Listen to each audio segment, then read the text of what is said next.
Two earthquakes hit central Oklahoma overnight, according to the U.S. Geological Survey. A 4.2 magnitude in Logan County, followed by a 4.1 magnitude in the same area just a few hours later. The USGS says you could feel it as far as north as Wichita, Kansas, though there's no reported damage or injuries. Earthquakes are nothing unusual for America, considering how often they happen in California along the fault lines.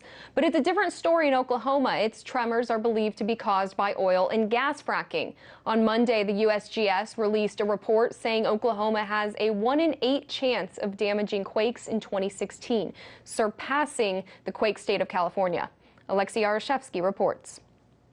What do we know about earthquakes? Shaking earth leading to devastation and often to huge death toll. Scientifically speaking, they occur as a result of seismic waves generated mostly by rupture of geological faults or volcanic activity. That's, of course, the natural explanation, which applies to the state of California, best of all in the United States. But what if those earthquakes are man-made? That notion was not in the spotlight at all until the hydraulic fracking technology was introduced. And the United States now has a vivid example of that. Last year, we reported on the state of Oklahoma registering an unthinkable increase in seismic activity over the last 2 decades, from seeing 2 earthquakes a year to 3 earthquakes a day. Now it's official. The latest report by U.S. Geological Survey lists the new quake zones spread in places where tremors had historically been almost non-existent: Texas, New Mexico, Kansas, and most importantly, Oklahoma. In fact, Oklahoma has the highest concentration as well as the highest induced quake probability rate of up to 12%, which puts it on the same level with California.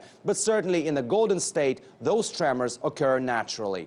This time-lapsed video of earthquake count in 2014 in Oklahoma would give you a better idea how scary and dangerous it looks for the state. And it's hardly a coincidence that all this follows an oil and gas boom in that state. Oklahoma currently has 4,500 wells, 3,200 of them operating on a daily basis. And the United States Geological Survey hazard specialist Mark Peterson has no doubts these two are connected. He told NPR that induced quakes have become more frequent because there's been wastewater from oil and gas operations around the country that has to be disposed of. Companies pump it out into underground wells, and sometimes that water raises pressure on underground faults and then slip and cause small quakes.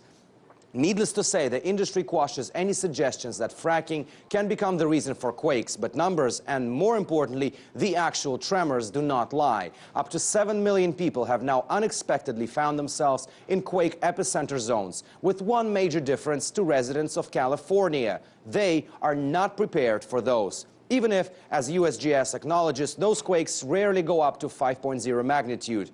Rarely, but they do, and that's enough to shatter windows or even cause cracks in your home. Alexey Yaroshevsky, RT, reporting from Washington, D.C.